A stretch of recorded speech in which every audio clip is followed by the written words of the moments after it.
আসসালামু আলাইকুম সবাইকে। আমার সাউন্ড কি ক্লিয়ার শোনা যাচ্ছে? একটু কাইন্ডলি রেসপন্স করবেন। ক্লিয়ার দেখা যাচ্ছে কিনা এবং সাউন্ড ক্লিয়ারলি শোনা যাচ্ছে কিনা? ওয়ালাইকুম আসসালাম। জি স্যার, দেখা যাচ্ছে, শোনা যাচ্ছে ক্লিয়ারলি। ওকে, ঠিক আছে। তো আপনাদের সাথে এর আগে আমাদের ক্লাস হয়েছিল হচ্ছে ফোকাস রাইটিং নিয়ে এবং গাইডলাইনের কিছু ডিসকাশন ছিল। তো আজকে আমরা আরেকটা গুরুত্বপূর্ণ টপিক নিয়ে ডিসকাস করব, সেটা হচ্ছে যে আর্গুমেন্ট রাইটিং বা আর্গুমেন্টেটিভ রাইটিং যেটা বলে। আহ, আপনারা জানেন যে হচ্ছে আমাদের যে ব্যাংকের যে সিলেবাস প্যাটার্ন, তাতে কম্বাইন্ড ব্যাংকের অফিসার বলেন, অফিসার জেনারেল, অফিসার ক্যাশ কিংবা সিনিয়র অফিসার, এবং বাংলাদেশ ব্যাংকের অ্যাসিস্ট্যান্ট ডিরেক্টর, বাংলাদেশ ব্যাংকের ডেপুটি অ্যাসিস্ট্যান্ট ডিরেক্টর এবং বাংলাদেশ ব্যাংকের ক্যাশ সহ যত পরীক্ষা আছে সবগুলোতে মোটামুটি রিটেনে আর্গুমেন্ট রাইটিংটা থাকে। তো রিটেনে আর্গুমেন্ট রাইটিং এ আমাদের মার্ক থাকে হচ্ছে 30। আমি সিকোয়েন্স ওয়াইজ একটু পর একটু যাব এক একটা টপিক। আপনারা কোনো টপিক না বুঝলে আমাকে কোশ্চেন করবেন সেখানে, যে জায়গাটা বুঝতেছেন না। তো আমি একটু শুরুর আগে আপনাদের থেকে একটু আইডিয়া নিই, দেখি আর্গুমেন্ট রাইটিং সম্পর্কে কার কেমন ধারণা। আর্গুমেন্ট রাইটিং এ আসলে কেমন মার্ক আসে বলে আপনাদের ধারণা? এক্সপেক্টেড মার্ক কেমন? আর্গুমেন্টে 30 মার্ক থাকে, 30-তে কেমন মার্ক আসে? স্যার 25, 26। 25, 26। মানে আচ্ছা। স্যার লাস্ট আহ, একটা আমার পরিচিত ভাই থেকে শুনলাম আর কি, ও 26 পেল না। আচ্ছা, ওকে। 25, 26 এটা আপনাদের ধারণা, ওকে। আচ্ছা। আর লোয়েস্ট কত আসে, এটা কি মনে হয় আপনাদের? লোয়েস্ট স্যার মনে তো হয় লিখলেই 8-এর উপর 8-10 তো দিবে। 8, 10 দিবেন?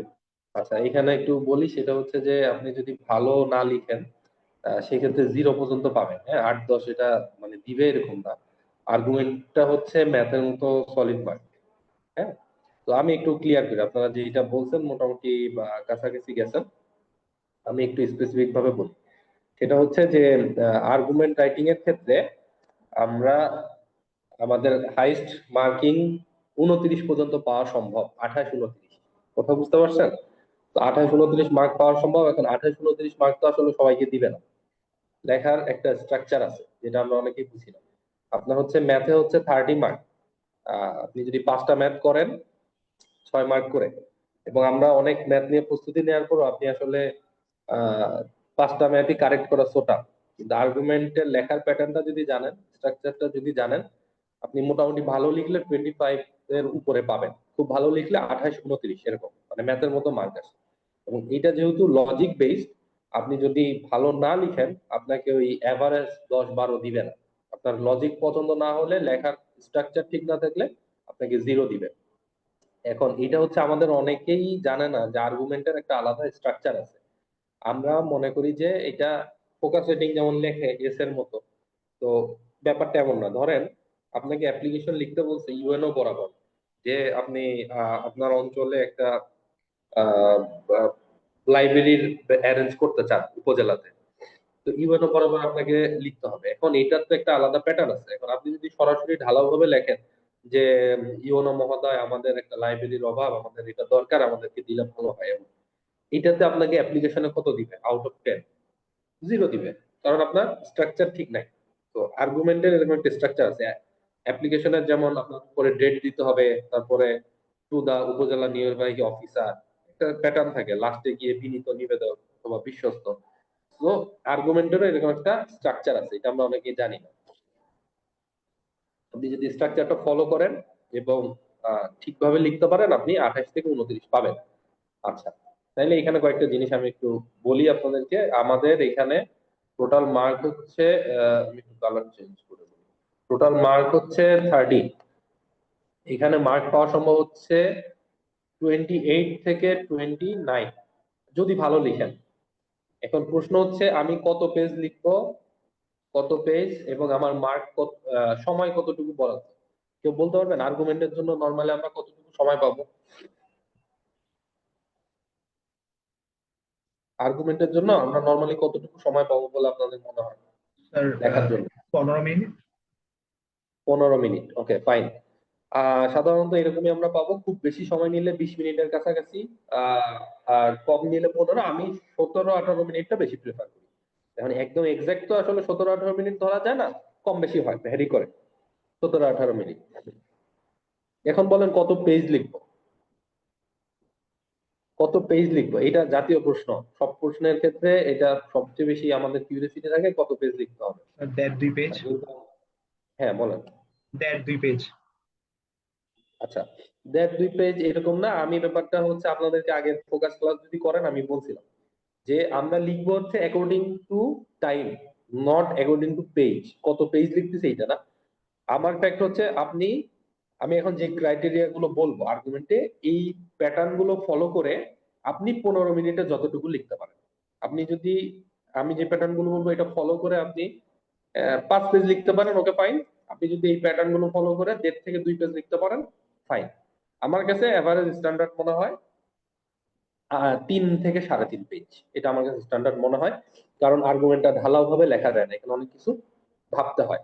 তো এখানে আমি যদি একটু আপনাদের বলি যে 2022 ব্যাচের যিনি, যে ভাই হচ্ছে এডিতে 10 হয়েছিলেন, আমার ডিপার্টমেন্টের এক বড় ভাই।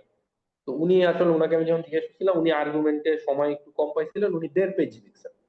তো 1.5 পেজ লিখে প্রথম 10-এর মধ্যে আসা বাংলাদেশের মধ্যে টপ 10, এটা মুখের কথা না। তার মানে ওই যে ফোকাসের দিন আমি বলছিলাম যে quality is important than quantity.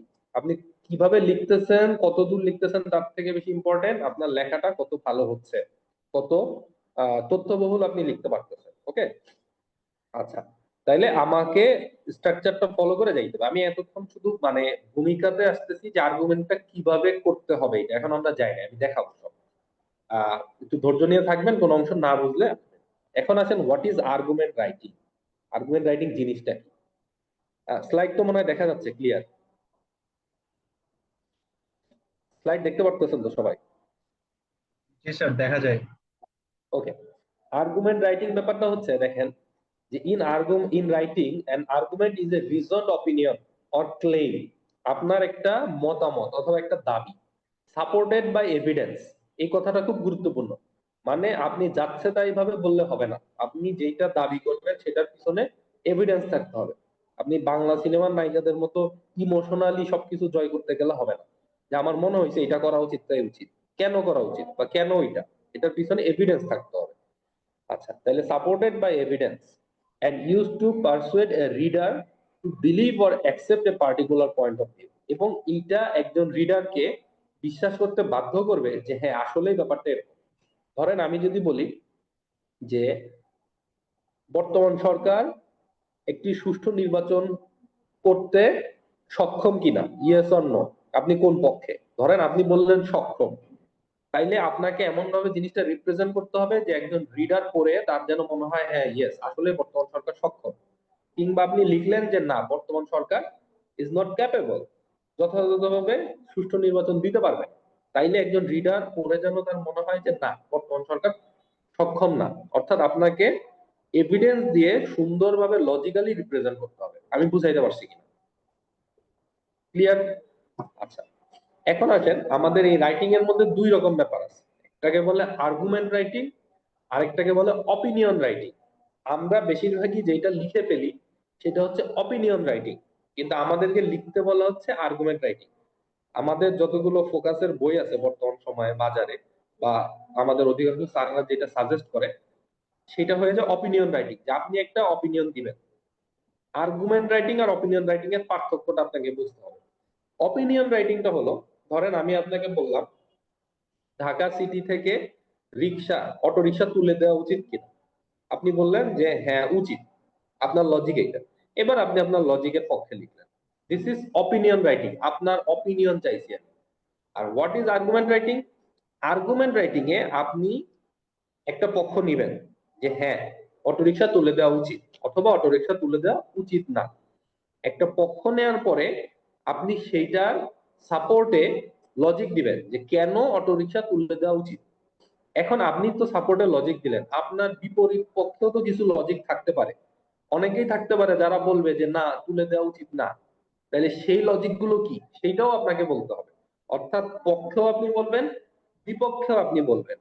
এবার বলার পরে এই জায়গাটা আমরা মিস করি, যেটা আমরা আর্গুমেন্ট রাইটিং বলতে বুঝি পক্ষে বিপক্ষে লেখা, ব্যাপারটা না। আপনার মার্কটা আসবে এই 3 নম্বর জায়গা, যেটা এখন আমি বলতেছি। পক্ষে লিখলেন, বিপক্ষে লিখলেন, এখন আপনি যে বিপক্ষে যে লজিক গুলো আছে ওইটাকে খণ্ডন করতে হবে, যুক্তি খণ্ডন করতে হবে, যেটাকে ইংলিশ টার্মে বলে রেফিউট। রিফিউট করতে হবে, অর্থাৎ আদালতে ধরেন আপনি একজন উকিল হিসেবে বললেন অমুকের ফাঁসি দেওয়া উচিত, অপোজিট লয়ার বললো যে না, তার ফাঁসি দেওয়া উচিত না, সে কিছু লজিক দেখালো। এখন আপনাকে যদি তাকে ফাঁসি দিতে হয়, অপোজিট লয়ারের যে যুক্তিগুলো আছে সেটাকে আপনার খণ্ডন করতে হবে, এইটাকে বলে রেফিউট। অর্থাৎ আপনার বিপক্ষের যে লজিক গুলো আছে এই লজিক গুলোকে আপনি দুর্বল করে দিবেন কোন একটা লজিক দিয়ে। ওকে, এই দুর্বল করে দিয়ে ফাইনালি আপনি বুঝাবেন যে যেহেতু সবকিছু বিবেচনা করলে আমার লজিকটাই সবচেয়ে স্ট্রং হচ্ছে, দ্যাটস ওয়াই আমার কাছে মনে হয় যে এইটাই হবে। কথাটা বুঝতে পারছেন? আমি ক্লিয়ার করতে পারছি কিনা, এতটুকু বুঝতে পারছেন কিনা আপনারা আমার কথা? একটু রেসপন্স করেন কাইন্ডলি। জি স্যার। জি স্যার। আচ্ছা, ওকে। তাহলে আমরা অপিনিয়ন রাইটিং লিখবো না, আমরা আর্গুমেন্ট রাইটিং লিখবো, আমরা যেন ভালো করে বুঝি। ওকে, এখন আসেন parts of an argumentative writing. একটা আর্গুমেন্টেটিভ রাইটিং এর মধ্যে কি কি থাকে? এখানে 4টা জিনিস দেওয়া আছে, আমার স্লাইডে একটা জিনিস মিস গেছে, আরেকটা জিনিস হবে, আমি একটু বলি। এটা হচ্ছে নাম্বার 1, অন্য কালার দিয়ে দেখে। এটা হচ্ছে নাম্বার 1, এটা হচ্ছে নাম্বার 2, এটা হচ্ছে নাম্বার 3, এরপরে আরেকটা নাম্বার হবে এখানে 4, এন্ড দেন নাম্বার 5 কনক্লুশন। আচ্ছা, এখানে এই পয়েন্ট গুলো কেউ দিবেন না, যে ইন্ট্রোডাকশন এই কথাটা কেউ লিখবেন না। বিষয়টা হচ্ছে যে প্রথম যে প্যারাটা লিখবেন এটা হলো ইন্ট্রোডাক্টরি প্যারা। আমি একটা টপিক নিয়ে বলি, হ্যাঁ। ধরেন 2023 সালের অ্যাসিস্ট্যান্ট ডিরেক্টরে, বাংলাদেশ ব্যাংকের অ্যাসিস্ট্যান্ট ডিরেক্টরে একটা প্রশ্ন আসছে 2023 সালে, যে social media isolating people or connecting people, মানে সামাজিক যোগাযোগ মাধ্যম আমাদেরকে কি আরো দূরে ঠেলে দিচ্ছে নাকি হচ্ছে আমাদেরকে আরো কাছে নিকটবর্তী করতেছে? Social media isolating people or connecting people. তো এইটা হচ্ছে ধরেন যদি আসে, আমরা ইন্ট্রোডাকশনটা শুরু করব কিভাবে? ইন্ট্রোডাকশনটা আমরা দিব যে সোশ্যাল মিডিয়া বর্তমান সময়ের একটা খুবই ভাইটাল রোল প্লে করতেছে আমাদের লাইফে, একটা রেভলিউশনারি চেঞ্জ আসছে সোশ্যাল মিডিয়া নিয়ে। এখন আমি মনে করি যে হচ্ছে এইটা মানুষদেরকে আইসোলেটিং করে দিচ্ছে, অথবা আমি মনে করি এটা মানুষদেরকে কানেক্টিং করতেছে। আপনি কোনটাতে যাবেন এইটা ডিপেন্ড করতেছে টোটালি আপনার উপর। আমার কথা বুঝতে পারছেন? আপনি কোন লজিকে যাবেন এটা টোটালি ডিপেন্ড করতেছে আপনার উপরে। আহ, আপনি যদি হচ্ছে মনে করেন যে আহ, আমি যদি বলি যে ধরেন আহ, মানে সবাই লিখছে যে হচ্ছে কানেক্টিং পিপুল, আপনার আশপাশে সবাই লিখছে যে সোশ্যাল মিডিয়া কানেক্টিং পিপুল, রাইট? তাদের লজিক যদি ঠিক থাকে, আপনার কাছে মনে হচ্ছে যে সোশ্যাল মিডিয়া আইসোলেটিং পিপুল, মানে আপনার কাছে পয়েন্ট যেটাতে বেশি আছে, আপনার কাছে যেটা বেশি লজিক আছে, যেটার পক্ষে আপনি বেশি লিখতে পারবেন, আপনি সেটা নিবেন। এখানে আইসোলেটিং পিপুল লিখলেও কারেক্ট, কানেক্টিং পিপুল লিখলেও কারেক্ট। মানে আপনি যেই পক্ষে যান কোনো সমস্যা নাই, বিষয়টা হলো আপনি সেই পক্ষে যাবেন যে পক্ষে আপনার লজিক বেশি। ধরেন পুরো ক্লাস বলছে আইসোলেটিং পিপুল, আপনার কাছে মনে হচ্ছে যে কানেক্টিং পিপুলটার পক্ষে আপনার লজিক বেশি, তাহলে আপনি কানেক্টিং পিপুল নিয়ে লেখেন, কোনো সমস্যা নেই। তাইলে যে জিনিসটা বললাম, ইন্ট্রোডাকশনে, ইন্ট্রোডাকশন পার্টে আপনি যে কাজটা করবেন, এই ইন্ট্রোডাকশন পার্টের ক্ষেত্রে আমাদের কি কি থাকবে, যে ওইটা নিয়ে একটা ছোটখাটো ভাবে আমরা 2-1 লাইন লিখবো, যে এটা সোশ্যাল মিডিয়া বর্তমান টাইমে একটা ভাইটাল অংশ আমাদের লাইফের, এইটা একটা রেভলিউশনারি চেঞ্জ আনছে আমাদের যোগাযোগ মাধ্যমে। তবে আমি মনে করি যে হচ্ছে সোশ্যাল মিডিয়া আমাদেরকে কানেক্ট করতেছে বেশি আইসোলেটিং এর থেকে। Social media is connecting people more than isolation, আর social media is isolating people more than interconnection. একটা পক্ষ আপনি নিবেন, এটা গেল নাম্বার 1। নাম্বার 2, এইবার গিয়ে আপনার পক্ষের লজিক গুলো দিবেন, আপনার সাপোর্টিং এভিডেন্স, কেন সোশ্যাল মিডিয়া আইসোলেট করে দিচ্ছে মানুষকে, বা কেন সোশ্যাল মিডিয়া কানেক্ট করতেছে মানুষকে। আপনি যেই পক্ষেই লিখবেন সেই পক্ষে আপনি লজিক দিবেন। কয়টা লজিক দিবেন? আমার কাছে মনে হয় চেষ্টা করবেন 5টা লজিক যেন দেয়া যায় মিনিমাম, মানে মিনিমাম বলতে 4টা থেকে 5টা লজিক যদি আপনি দিতে পারেন খুব ভালো হয়। আপনার পক্ষে 5টার মতো লজিক দিবেন। এইবার আসেন, এটা গেল সেকেন্ড প্যারা। ওই যে বললাম একটা স্ট্রাকচার আছে, তাহলে ফার্স্ট প্যারা হচ্ছে ইন্ট্রোডাক্টরি প্যারা, সেকেন্ড প্যারা হচ্ছে আপনার টোটালি পক্ষে সাপোর্টিং এভিডেন্স দিবেন, সেই পক্ষের ডকুমেন্টস।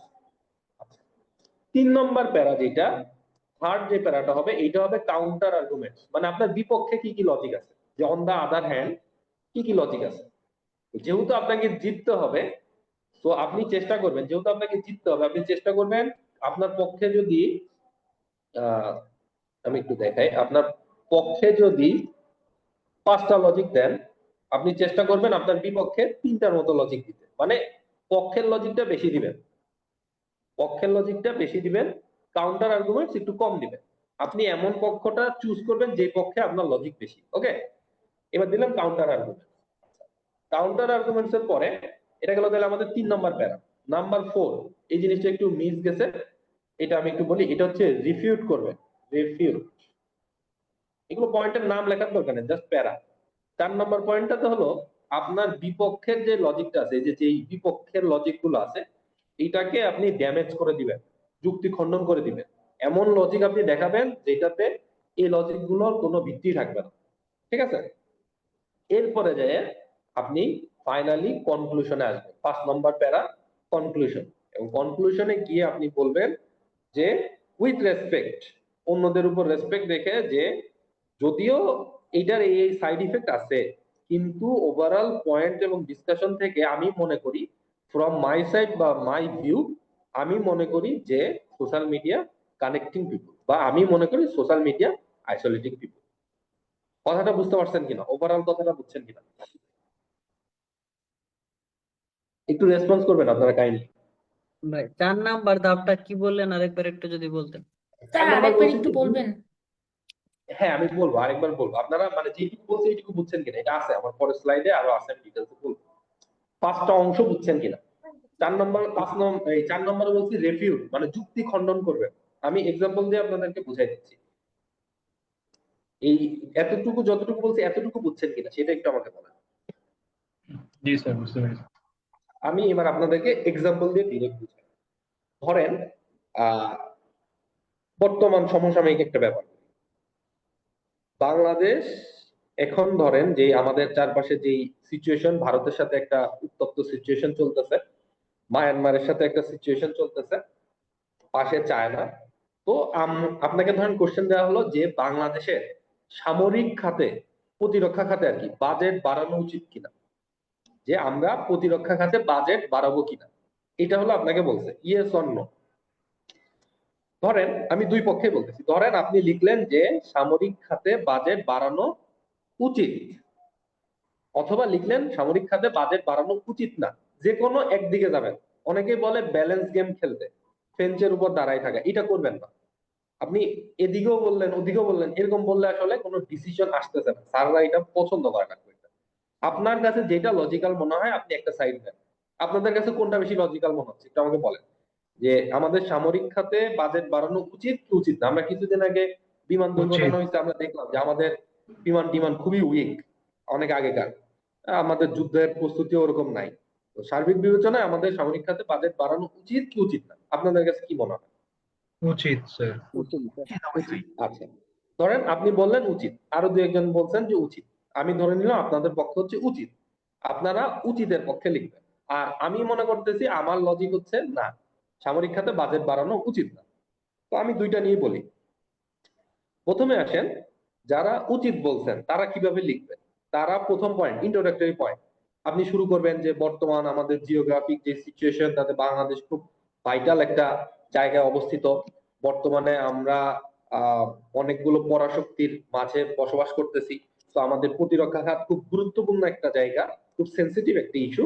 আমি মনে করি আমাদের প্রতিরক্ষা খাতে বাজেট বাড়ানো উচিত। ওকে, এটা হলো যারা উচিত। ইন্ট্রোডাক্টরি প্যারা গেল, প্রথম প্যারা শেষ। আচ্ছা, এবার সেকেন্ড প্যারা কি?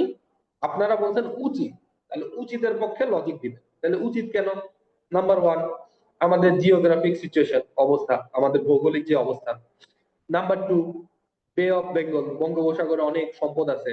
আমরা জানি যে বিভিন্ন দেশে তেল পাওয়া গেলে সেখানে আমেরিকা গিয়ে অ্যাটাক করে, বা আপনার দেশে সম্পদ থাকলে সেটার উপর অ্যাটাক আসতে পারে, তাই না? সো জিওগ্রাফিক সিচুয়েশন একটা পয়েন্ট গেল, আপনি লিখবেন ফার্স্টলি এইটা। সেকেন্ডলি কি, যে bay of Bengal and the assets of Bangladesh, এটা লিখলেন। থার্ডলি আপনি কি দিতে পারেন, যে আমাদের আহ প্রতিরক্ষা ব্যবস্থার যে মেশিনারিজ এবং যে ট্রেনিং, এটা হচ্ছে অনেক আগেকার যুগের, ইটস নট মডার্ন, মডার্ন যুগের সাথে যায় না বা আধুনিক না। তাইলে এগুলো হচ্ছে আমার পক্ষের লজিক, যে কেন বাজেট বাড়ানো উচিত। এবার আসেন বিপক্ষেরও তো কিছু লজিক আছে। এটা গেল সেকেন্ড প্যারা, আপনার পক্ষের লজিক আপনি দিলেন। এবার আপনি লিখবেন অন দা আদার হ্যান্ড, বিপক্ষের লজিক কি কি আমি বলি। ধরেন এমনি বাংলাদেশের বাজেট ঘাটতি, আমাদের টাকা পয়সার ক্রাইসিস, তাইলে আপনি যদি বাজেট বাড়াতে চান, আপনার ঘাটতি আরো বেড়ে যাবে না? তাইলে আমাদের প্রথমত একটা সমস্যা হলো ফিনান্সিয়াল ক্রাইসিস। আমরা চাইলেই তো বাজেট বাড়াতে পারি না, আমরা প্রাইমারি টিচারদের বেতন দিতে পারি না, আমরা 11 বছর হয়ে গেছে পে স্কেল দিতে পারতেছি না, আমাদের ব্যাংকগুলোর অবস্থা কেমন দুর্বল আমরা পত্রিকাতে পড়ি। তো তার মানে কি, আমরা চাইলেই তো বাজেট বাড়াইতে পারি না, so we have financial crisis বা ইকোনমিক ক্রাইসিস আছে আমাদের। তাইলে এইটা একটা বড় সমস্যা গেল। অন দ্য আদার হ্যান্ড এটা। সেকেন্ড সমস্যা কি বলেন? সেকেন্ড যে ব্যাপারটা হইতে পারে, যে আমি যদি প্রতিরক্ষা খাতে বাজেট বাড়াইতে যাই, আমার দেশের সবচেয়ে বেশি বাজেট ব্যবহার হয় হলো বর্তমানে অ্যাডমিনিস্ট্রেশন, জনপ্রশাসন এবং হচ্ছে শিক্ষা খাতে। তাহলে আমাকে যদি প্রতিরক্ষা খাতে বাজেট বাড়াইতে হয়, আমাকে শিক্ষা খাতে এবং প্রশাসনে বাজেট কমাইতে হবে। তাহলে আলটিমেটলি আমার শিক্ষা খাত ফল করবে, তাহলে আমি এদিকে বাজেট বাড়াইতে পারতেছি না। তাহলে এই গেল আমার দুইটা লজিক, যে আমি কেন, মানে অন দা আদার হ্যান্ড বিপক্ষের লজিক গুলো কি কি, তাই না? আচ্ছা, এখন আপনি তো বলছেন যে উচিত, আপনি যেহেতু বলছেন উচিত, তাহলে আপনাকে এমন কোন যুক্তি দিতে হবে, এই যে রিফিউট, এমন কোন যুক্তি দিতে হবে যেটাতে বিপক্ষের লজিকটা নিউট্রালাইজ হয়ে যায় বা বিপক্ষের লজিকটা দুর্বল হয়ে যায়।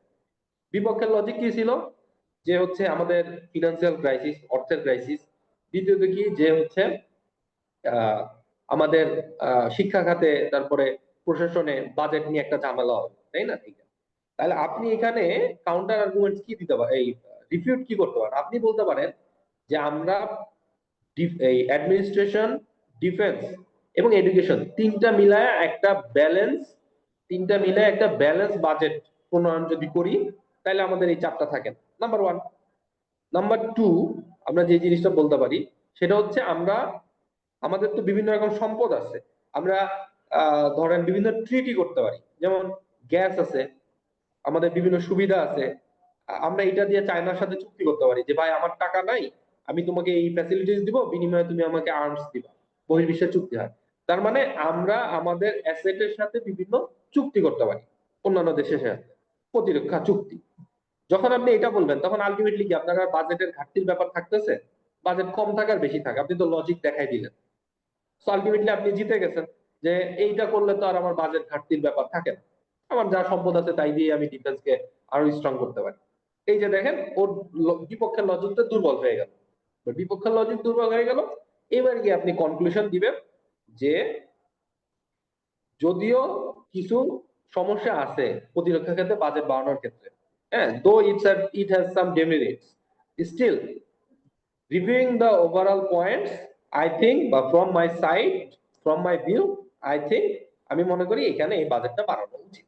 কথা বুঝতে পারছেন? এটা দিয়ে আপনি কনক্লুশনে যাবেন। এতটুকু ক্লিয়ার হয়েছেন কিনা সবাই? যারা বলছিলেন উচিত তারা কিভাবে লিখবেন, বুঝছেন কি? একটু জি স্যার। রেসপন্স করেন। জি আচ্ছা, স্যার। এবার আসেন এই সেম আর্গুমেন্টটাই, হ্যাঁ, সেম আর্গুমেন্টটাই আমি যদি হচ্ছে অপোজিট সাইডে বলি। ধরেন আমার কথা, আমি মনে করলাম যে উচিত না, আমার কাছে মনে হয়, আপনারা সবাই লিখছেন উচিত, ওকে রাইট, আমি লিখবো উচিত না, এটাও রাইট।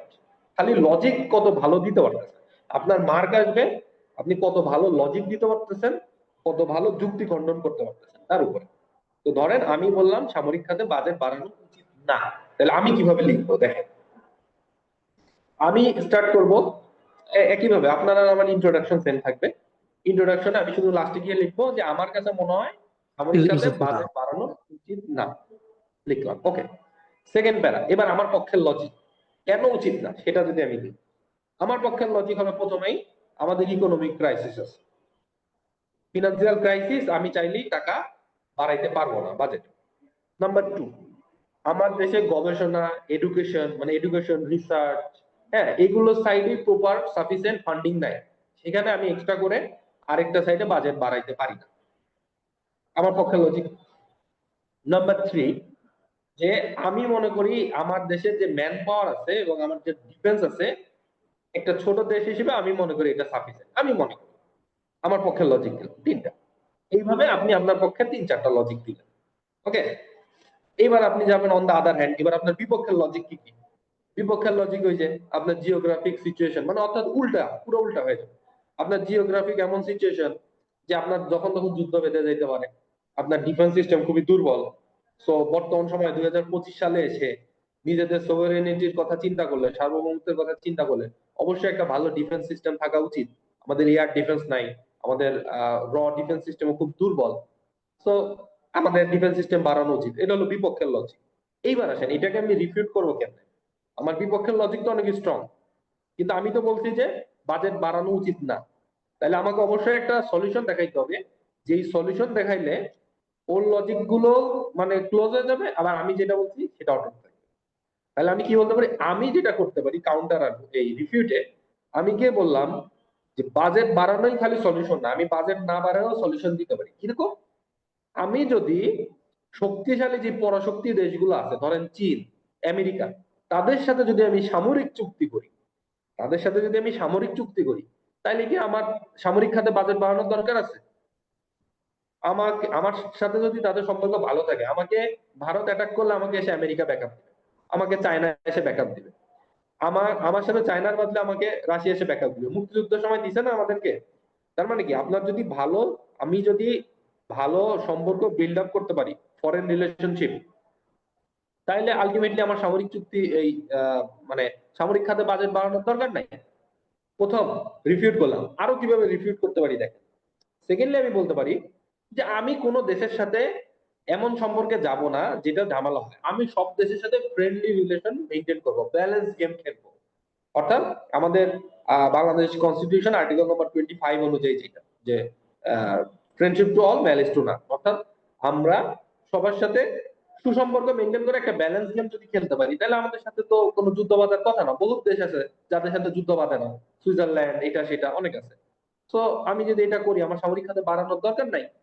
দেখেন আলটিমেটলি লজিক দুর্বল হয়ে গেছে না?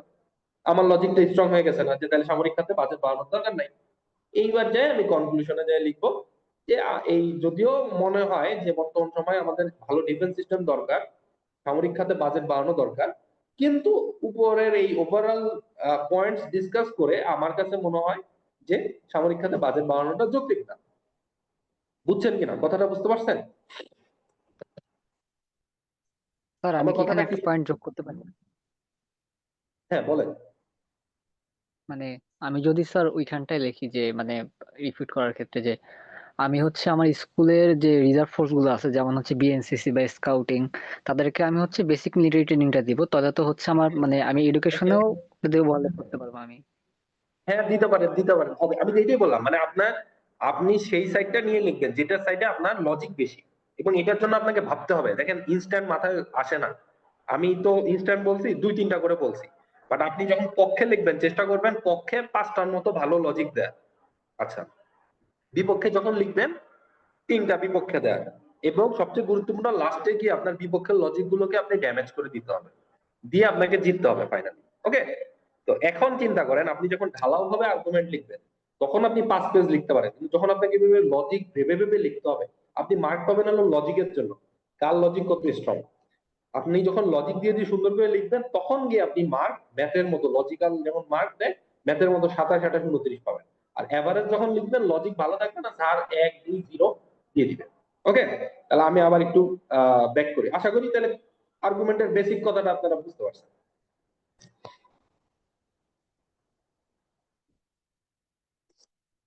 আমি একটা কোয়েশ্চেন করব।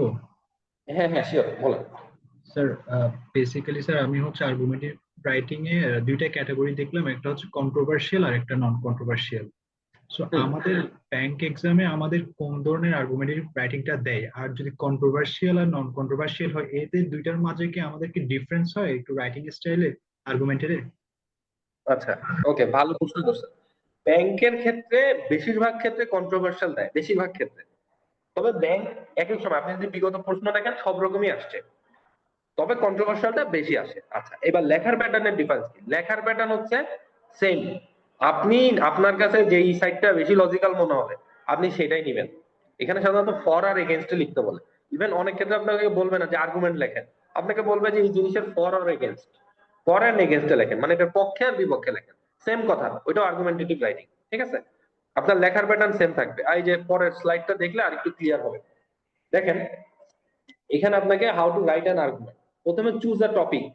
এই টপিকটা আপনাকে চুজ করা লাগবে না, এটা স্যাররা কোশ্চেনে দিয়ে দিবে, এটাই হচ্ছে আপনার কোশ্চেন।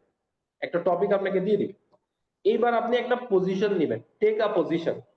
আপনি লাল ক্যাপ নিবেন না নীল ক্যাপ নিবেন বা ব্রাউন ক্যাপ নিবেন।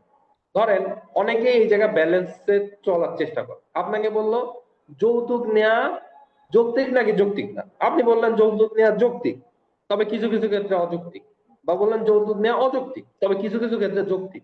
এরকম লিখলে আপনি ভালো মার্ক পাবেন না, অর্থাৎ ফেঞ্চের উপর দাঁড়ায় থাকবেন না। আপনাকে বললো ঢাকা থেকে অটো রিক্সা তুলে দেওয়া উচিত কি উচিত, আপনি বললেন উচিত তবে কিছু ক্ষেত্রে আবার উচিত না।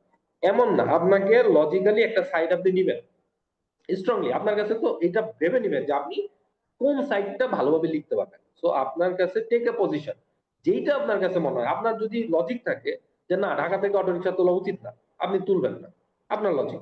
আপনার কাছে যদি মনে হয় যে না তুলে দেওয়া উচিত, আপনার আপনার যেটা লজিক, আশপাশে কে কি লিখলো সবাই কি লিখলো ডাজন্ট ম্যাটার।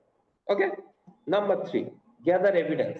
সবচেয়ে গুরুত্বপূর্ণ, আপনার পক্ষে এবং বিপক্ষের এভিডেন্স গুলো আপনি কালেক্ট করবেন। আপনার পক্ষে চেষ্টা করবেন 4টা 5টা লজিক দেওয়ার, বিপক্ষে চেষ্টা করবেন কম লজিক দেওয়ার, যেহেতু আপনি জিততে হবে, আপনাকে জিততে হবে। সো পক্ষের লজিক বেশি থাকবে, বিপক্ষের লজিক কম থাকবে।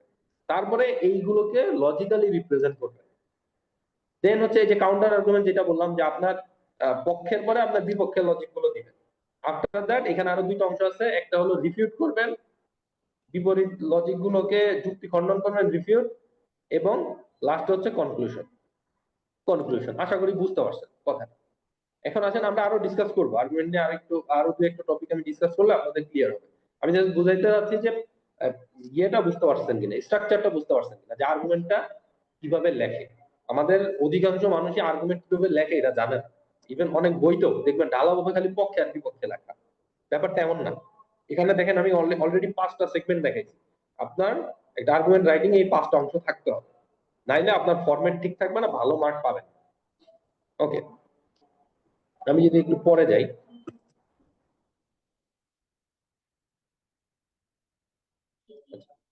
এবার আসেন how to write a good argument. আপনি একটা ভালো আর্গুমেন্ট কিভাবে লিখবেন। প্রথম পয়েন্টটা সবচেয়ে গুরুত্বপূর্ণ, যেটা আপনারা সবচেয়ে কম গুরুত্ব দিবেন, সেটা হচ্ছে এই যে এখনই দেখবেন আমি বলছি, এই যে আন্ডারস্ট্যান্ড ইওর টপিক। অনেকের কাছে মনে হয় ধুর, আপনি কি বলতেছেন, আমরা সব গ্রাজুয়েট মানুষ, আমরা টপিক আন্ডারস্ট্যান্ড করতে বুঝি না। না, বুঝেন না, এইখানে মার্ক অনেক বেশি কমে যায়। হ্যাঁ, আমি বাকি জায়গাগুলোতে আসার আগে এই আন্ডারস্ট্যান্ডিং দ্য টপিকটা কেন বললাম এটার পক্ষে একটু বলি। আচ্ছা, খেয়াল করেন, টপিকটা ভালো করে বোঝা এই জন্য জরুরি, আপনি যে লজিকটা দিবেন সেই লজিকটা ওইটার সাথে যায় কিনা এটাকে আপনাকে বুঝতে হবে। এবং আপনার ডিসিশন টপিকের সাথে তো চেঞ্জ হয়ে যায়। কেমন আমি বলি, ধরেন 2024 অথবা 23 সিনিয়র অফিসারের কোশ্চেন, আমি ঠিক সালটা মনে করতে পারতেছি না, আপনার সার্চ করলে পাবেন। সিনিয়র অফিসারের এক্সামে আসছে যে should the auto rickshaw ban from the major roads of Dhaka city. Question বুঝবেন, অটো রিক্সাগুলো ঢাকার মেজর রোড থেকে ব্যান করা উচিত কিনা। অ্যান্সারটা হচ্ছে অবশ্যই উচিত। আপনি যদি উচিত না লেখেন আপনার মার্ক কমে যাওয়ার চান্স। কেন? কারণ প্রচুর অ্যাক্সিডেন্ট হচ্ছে অটো রিক্সার জন্য, জ্যাম হচ্ছে, আমাদের টাইম কিল হচ্ছে, টোটাল ইকোনমি ফল ডাউন করতেছে, কারণ স্লো হচ্ছে, বিজনেসম্যানরা বিজনেসের জায়গায় যেতে পারতেছে না, মিটিং করতে পারতেছে না অফিসের পার্সন। তাহলে আপনাকে অবশ্যই ব্যান করতে হবে মেজর রোডসে। এই সেম কোশ্চেনটা চেঞ্জ হয়ে যাবে আমি যদি শুধু মেজর কথাটা তুলে দিই। আমি যদি বলি যে should auto rickshaw be ban in Dhaka city, আমি যদি বলি ঢাকা সিটিতে অটো রিক্সা ব্যান করা উচিত কিনা, আপনি যদি বলেন ব্যান করা উচিত তাইলে বিপদ। কেন?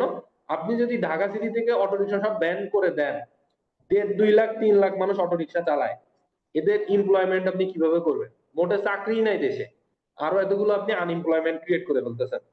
এরপরে এদের উপর ডিপেন্ড করে আবার 3-4 জন করে, এদের মা বাবা বাচ্চা কাচ্চা, রিক্সা লোকরা তো বেশিরভাগ জয়েন্ট ফ্যামিলি, তাই তাদের এমপ্লয়মেন্ট আপনি শেষ করে দিলেন, তাদেরকে আপনি কি সাপোর্ট দিবেন? আচ্ছা, নাম্বার 3, অনেকে আছে প্রতিবন্ধী, পায়ে চালানো রিক্সা চালাইতে পারে না, সে অটো রিক্সা চালায়, তাইলে তাকে আপনি কি সলিউশন দিবেন যদি আপনি ব্যান করে দেন?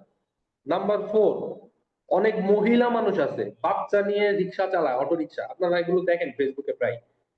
এই যে একটা মহিলারা কর্মসংস্থান করে খাচ্ছে, তার মিউজিকটা যখন আপনি অফ করে দিচ্ছেন, তার পক্ষে গভর্নমেন্ট কি ব্যবস্থা নিচ্ছে? আপনি বলতেই পারেন তাদের কর্মসংস্থানের ব্যবস্থা করে দিবে, কিভাবে? ওই যে বললাম যে government should take proper steps, এটা বললে হবে না, আপনাকে লজিকটা দেখাইতে হবে। তাইলে আপনি তাদের কি ব্যবস্থা দিবেন এই এত লাখ লাখ মানুষের? তখন যদি আপনি বলেন যে অটো রিক্সা পুরো ব্যান করে দেওয়া উচিত, তারপরে এই যে এতগুলো অটো রিক্সা ইম্পোর্ট হয়েছে ঢাকাতে, এই অটো রিক্সাগুলোর কি হবে? এত টাকার কি হবে? অনেকে কিস্তি তুলে চালাইতেছে অটো রিক্সা, তাদের কি হবে? তাহলে সিনারি গেল চেঞ্জ হয়ে। যদি আপনাকে বলে যে বাংলাদেশে অটো রিক্সা অফ করে দেওয়া উচিত কিনা, আপনাকে অবশ্যই যাইতে হবে যে না, তার পক্ষে আপনি লিখবেন। আচ্ছা, যদি বলা হয় যে ঢাকার মেজর রোডসে অটো রিক্সা অফ করা উচিত কিনা, অবশ্যই উচিত। কারণ কি? কারণ তখন অপশন আছে, তখন সে মেজর রোডে চালাবে না, নন মেজর যে রোড গুলো আছে, চিপা চাপা যে রাস্তাগুলো, সেখানে সে চালাবে। ওখানে বড় বড় গাড়ি যায় না, অ্যাক্সিডেন্টের রিস্ক কম। ওই রাস্তাগুলোতে যেমন নর্মালি আমরা চলি, কোনো ডিসিপ্লিন না মেনে, লোকাল রাস্তা যেটা। কিন্তু মেজর রোডে চালাইতে গেলে ঝামেলা। কথা মনে হয় বুঝছেন? তাহলে দেখেন, একটা মেজর কথাটার জন্য পুরো আর্গুমেন্ট চেঞ্জ হয়ে যাচ্ছে। দ্যাটস ওয়াই আমি বলছি যে আন্ডারস্ট্যান্ড দ্য টপিক খুব গুরুত্বপূর্ণ। আমি আরেকটা এক্সাম্পল দিই। হাই স্কুলে ম্যাথ সাবজেক্ট খুব গুরুত্বপূর্ণ একটা সাবজেক্ট, বা খুব ভাইটাল একটা সাবজেক্ট, আপনি মনে করেন কিনা? বলেন দেখি আপনাদের কাছে কি মনে হয়। হাই স্কুলে ম্যাথ খুব গুরুত্বপূর্ণ একটা সাবজেক্ট, খুব ভাইটাল একটা সাবজেক্ট, এসেনশিয়াল একটা সাবজেক্ট, এসেনশিয়াল, এটা আপনারা মনে করেন কিনা? Yes or no? Yes. Yes. Yes. Yes, okay. Yes, যারা ইয়েস বলছেন আমাকে দুই একটা লজিক বলেন কেন ইয়েস। মানে হাই স্কুলে স্যার বেসিক লেভেল থেকে তাকে ম্যাথ শিখতে হবে, না হলে সে আহ, উপরের লেভেলে যে এটা হচ্ছে হাই স্কুল ইন্টারমিডিয়েট লেভেল অথবা ভার্সিটি লেভেলে স্যার ম্যাথের একটা ইফেক্ট পড়বে, যে বেসিকটা না থাকলে সেটা পারবে না। আচ্ছা, ওকে।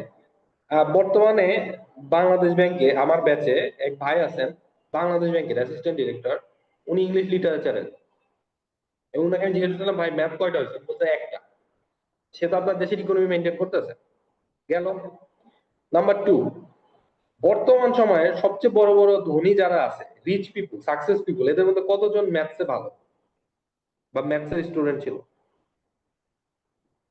আচ্ছা, এটাও বাদ দেন। নাম্বার 3, সবচেয়ে বেশি সায়েন্সের লজিক যে দিছে, সবচেয়ে বেশি, যার থিওরি নিয়ে আমরা চলি, আলবার্ট আইনস্টাইন, সে নিজেই ম্যাথে সবচেয়ে বেশি দুর্বল ছিল, জানেন আপনারা এটা?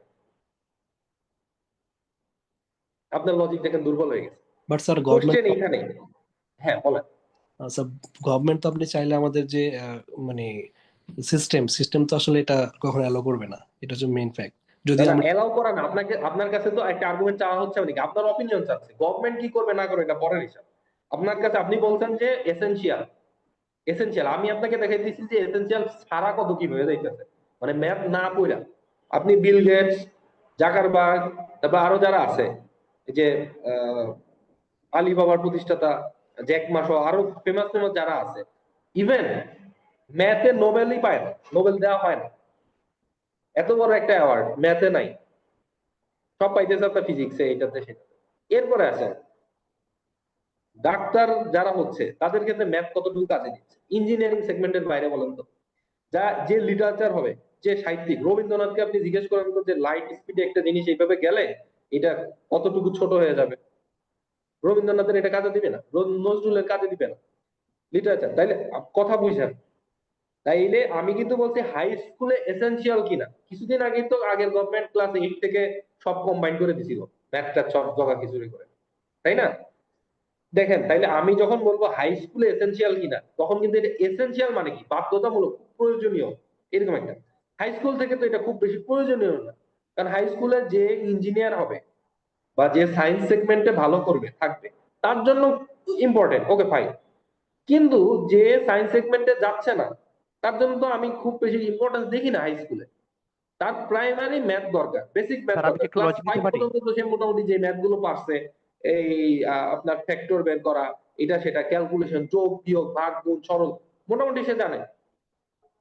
তাহলে এইবার এই কোশ্চেনটাই চেঞ্জ হয়ে যাবে আমি যদি হাই স্কুল কথাটাকে তুলে দিই। আমি যদি দেই যে আমাদের দেশের স্কুল লেভেলে ম্যাথ এসেনশিয়াল কিনা, ম্যাথ এসেনশিয়াল কিনা, আপনাকে অবশ্যই বলতে হবে ম্যাথ এসেনশিয়াল। কেন এসেনশিয়াল?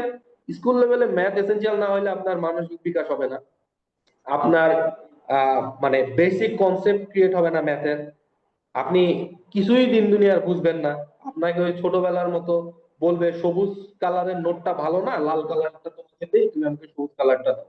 500 টাকার নোট নিয়ে 10 টাকা ধরাই দিবে। ব্যাপারগুলো এমন হবে। তার মানে কি আমার স্কুল লেভেলে বা প্রাইমারি লেভেলে ম্যাথ এসেনশিয়াল কিনা? অবশ্যই এসেনশিয়াল। এই কথাটারে যখন আমি বলবো যে ইন্টারমিডিয়েট লেভেল বা কলেজ লেভেলে বা হাই স্কুল লেভেলে ম্যাথ এসেনশিয়াল কিনা, তখন কিন্তু আমার আর্গুমেন্ট ঘুরে যাচ্ছে। বুঝছেন আমার কথাটা? বুঝছেন মানে কেন বলছে আন্ডারস্ট্যান্ড দ্য টপিক? টপিক বোঝাটা কত গুরুত্বপূর্ণ। রিক্সার ক্ষেত্রে যেমন বললাম, যখন আপনাকে বলে ঢাকার মেজর রোডসে, তখন একরকম। যখন বলে যে পুরো ওভারঅল বাংলাদেশে বা ওভারঅল ঢাকাতে, তখন সিনারিও আরেক রকম। বুঝতে পারছেন আমার কথাটা? বুঝছেন কিনা একটু রেসপন্স করে। জি স্যার, বুঝতে পেরেছি। জি এখন ঠিক আছে। তাইলে ওকে, তাইলে হচ্ছে যে আমার টোটালি কোন পক্ষে আমি লিখবো এটার জন্য আমাকে টপিকটা খুব ভালো করে বুঝতে হবে। ওকে, আচ্ছা এখন আসেন। আচ্ছা, তাইলে আন্ডারস্ট্যান্ড ইওর টপিক খুব গুরুত্ব দিয়ে এটা আপনাকে বুঝতে হবে। নাম্বার 1 যেটা বললাম, understand the topic. Number 2, state A clear claim. দেখেন আমি বলছি একদম ক্লিয়ারলি আপনি বলবেন, ওই যে ফেঞ্চের উপর দাঁড়ায় থাকবেন না যে যৌতুক নেওয়া উচিত না, আবার যৌতুক নেওয়া উচিত, দুই পক্ষ না, আপনি একটা বলেন ক্লিয়ারলি, হ্যাঁ যৌতুক নেওয়া উচিত, না যৌতুক নেওয়া উচিত না, হ্যাঁ রিক্সা ব্যান করে দেওয়া উচিত অথবা ব্যান করে দেওয়া উচিত না, একটা সাইড নেন। Number 3, use logical structure.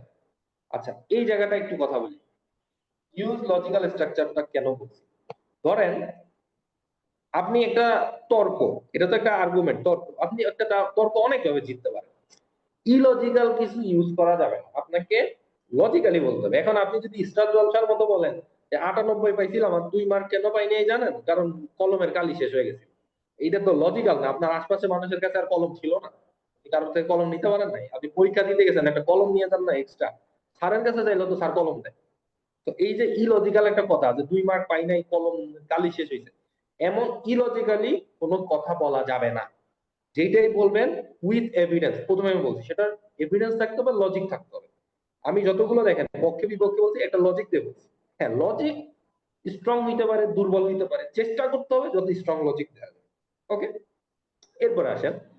আমি যদি আপনাকে বলি যে সোশ্যাল মিডিয়া আইসোলেটিং পিপল আর কানেক্টিং পিপল, আপনি ধরেন বললেন যে সোশ্যাল মিডিয়া ব্যবহারের কারণে আমাদের শরীর স্বাস্থ্যের অনেক ক্ষতি হয়ে যাচ্ছে, নানা রকম ভাবে আমরা কনসেন্ট্রেশন করতে পারতেছি না। এটা একটা লজিক। এখন এইটা কি আইসোলেটিং পিপুল আর কানেক্টিং পিপুলের সাথে যায়? এটা হচ্ছে সোশ্যাল মিডিয়া উপকারিতা আর অপকারিতা। সোশ্যাল মিডিয়া কি আমাদের জন্য হেল্পফুল নাকি হার্মফুল? এই কোশ্চেনটা যদি আসে তখন আপনি দিতে পারবেন সোশ্যাল মিডিয়া ইউজ করলে আমার শরীরের নানা রকম ক্ষতি হইতে পারে বা হিউম্যান নানা রকম মেন্টালিটির ক্ষতি হইতে পারে। কিন্তু এটা কি আইসোলেটিং পিপল আর কানেক্টিং পিপুলে পয়েন্ট আকারে দেওয়া যায়? বুঝছেন আমার কথাটা? আইসোলেটিং পিপল আর কানেক্টিং পিপলের সাথে এটা যায় না। তাহলে এই লজিকটা আপনি দিলে হবে না। এমন লজিক দিবেন যে লজিকটা ভ্যালিড, ওই টপিকের সাথে যাচ্ছে, ওই টপিকের সাথে যাচ্ছে। আপনি যদি এখন ধরেন বলেন যে অটোরিকশা ব্যান করা উচিত কি উচিত না, আপনি এখানে যা বললেন আমাদের দেশে অনেক মানুষ দরিদ্র, হ্যাঁ এই জন্য অটোরিকশা ব্যান করা উচিত না। দরিদ্রতার সাথে তো আমার অটোরিকশা থাকা না থাকা ডিরেক্টলি কানেক্টেড না। আপনাকে দেখাইতে হবে যে এমপ্লয়মেন্টের অভাবে এই জন্য ব্যান করতে পারছে। কিন্তু দরিদ্র পয়েন্ট শুনতে ভালো লাগতেছে, কিন্তু এটা কিন্তু এটার সাথে লজিক্যাল না, ভ্যালিড না। তাইলে টপিকের সাথে ডিরেক্টলি কানেক্টেড, এইভাবে আপনাকে লজিক গুলো দেখাইতে হবে। আমি মনে হয় বুঝাইতে পারছি। আচ্ছা আসেন আমরা তাহলে তারপরে আর একটু আগাই। কারো কোনো কোশ্চেন থাকলে আমাকে করবেন, সাথে সাথে করবেন।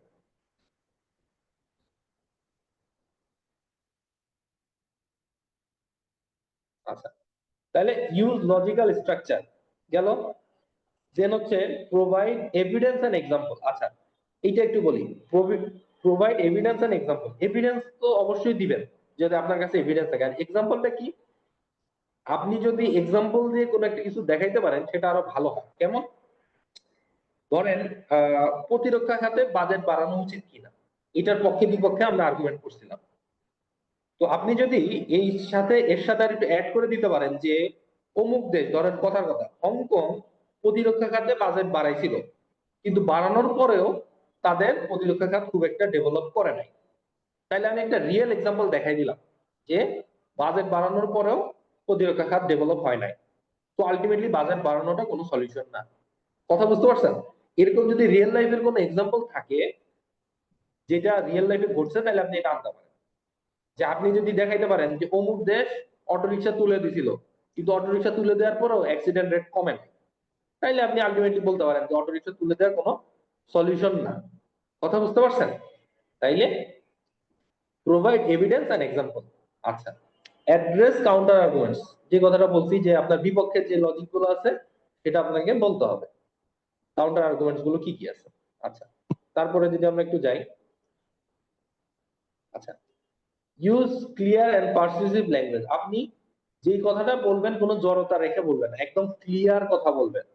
হ্যাঁ, স্পেসিফিক ভাবে ক্লিয়ার কথা বলবেন। অনেকেই আছেন, যেমন আমি একবার ওই সেন্ট্রাল লাইব্রেরিতে পড়ার সময় আমাকে এক ভাই বলছিল সিনিয়র যে হিমেল বিসিএস এ এমন লেখা লিখছি, এবার আমি এত ভোকাবুলারি মুখস্থ করে মোটামুটি স্যার যদি পড়তে হয় স্যারের ডিকশনারি দেখা লাগবে। এখন এই যে স্যার ডিকশনারি দেখা লাগবে, এই স্টাইল করতে গিয়ে তো বিপদ আছে। ধরেন এমন কঠিন কঠিন শব্দ দিয়ে লিখছেন, আসলেই ওগুলো সম্পর্কে স্যার অবহিত না, স্যার পড়ে স্যারের ভালো লাগতেছে না, কঠিন, আপনি মার্ক পাবেন?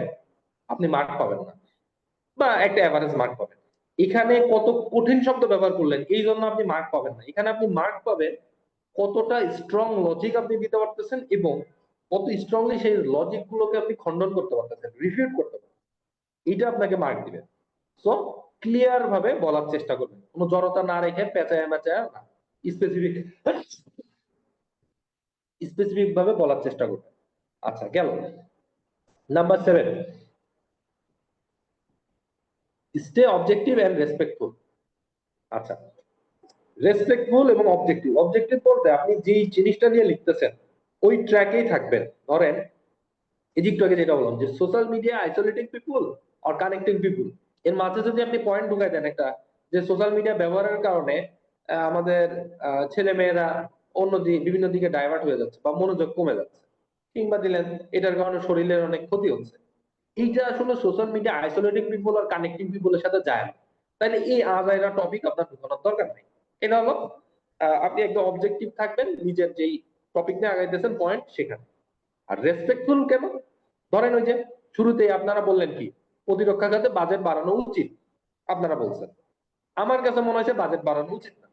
এখন আপনি যদি স্ট্রংলি খালি বলেন যে হ্যাঁ বাজেট বাড়াইতেই হবে, আর কোনো ওয়ে নাই, বাজেট বাড়ানোই সলিউশন, এত স্ট্রংলি যদি বলেন, বাকিদের লজিককে আপনি একেবারে না বলেন, যে স্যার খাতা দেখবে, তার কাছে যদি মনে হয় যে না বাজেট তো না বাড়াইলেই চলে, আমার কাছে এটা মনে হয়েছে, হইতে পারে না, তখন আপনার মার্ক কমে যাবে। এই জন্য আপনি রেসপেক্টফুলি কথা বলবেন যে ওই যে বললাম যে দো ইট হ্যাজ সাম ডেমেরিটস, বা though there are some opposite points or counter points, but still I think from my side, from my view, যে এইটা যদিও এরকম বিপক্ষে সাইডে কিছু লজিক থাকতে পারে, বিপক্ষ সাইডে কিছু কাউন্টার আর্গুমেন্টস থাকতে পারে, কিন্তু উপরের পয়েন্ট গুলোর আলোকে আমার কাছে মনে হয় যে এই জিনিসটা, মানে রেসপেক্টফুলি কথাটা বলবেন, অর্থাৎ স্টে অবজেক্টিভ এন্ড রেসপেক্টফুল। আচ্ছা, গেল। এরপর আসেন নাম্বার 8, কনক্লুড ইফেক্টিভলি। এখানে একটা প্রশ্ন আপনাদের করি। আচ্ছা বলেন তো, ধরেন অনেক ভালোভাবে আর্গুমেন্টটা লিখছেন, আপনি কনক্লুশনটা ভালোভাবে দিতে পারেন না, আপনার মার্ক কতটুকু কমবে? আইডিয়া আছে কারো? স্যার অনেক অংশেই কমে যাবে স্যার, কারণ অনেকাংশে কমে যাবে, হ্যাঁ প্রায় 6 থেকে 7 মার্ক আপনার কমে যাবে, প্রায় 6 থেকে 7 মার্ক আপনার কমে যাবে। অর্থাৎ কনক্লুশনটা আপনাকে ভালো করে দিতে হবে, যে সবকিছু ডিসকাস করা শেষে আপনি আপনারটাকে যে জয়ী করলেন, আপনার মনে হলো এটা সুন্দর একটা কনক্লুশন দিতে হবে। আপনি যখন সবকিছু ঠিক রাখবেন, কনক্লুশন ভালো দিবেন, আপনি একটা ভালো মার্ক পাবেন। কিন্তু যদি লাস্টে অল্প সময় নিয়ে তড়িঘড়ি করে লিখতে কনক্লুড না করতে পারেন, আপনার মার্ক 6 থেকে 7 কমে যাবে। আচ্ছা, number 9, avoid writing irrelevant thing. অপ্রাসঙ্গিক জিনিস লিখবেন না, একদম না, একটা লাইনও লিখবেন না অপ্রাসঙ্গিক। স্যাররা এটা হলো ম্যাথের মতো মার্ক, ম্যাথমেটিক্স এর মতো লজিকের উপর মার্ক। আজাইরা লিখলে স্যাররা বিরক্ত হয়, পছন্দ করবে না। আপনার বেস ফিক্স করেও দিতে পারে, অনেক পরীক্ষায় থাকে, ঠিক আছে?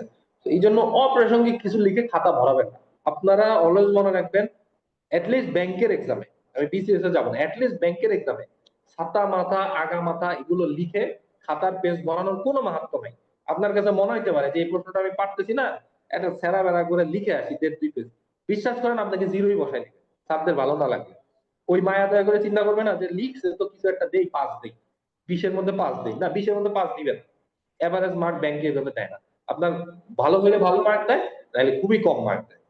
ওকে, তাহলে avoid writing irrelevant things. Number 10, always try to focus on the exact topics and points. ওই যে 9 আর 10 কথাটা প্রায় সেম, যে সবসময় চেষ্টা করবেন স্পেসিফিক এক্সাক্ট যেই টপিকে আছেন, যে পয়েন্টসে আছেন সেটা নিয়ে কথা বলা।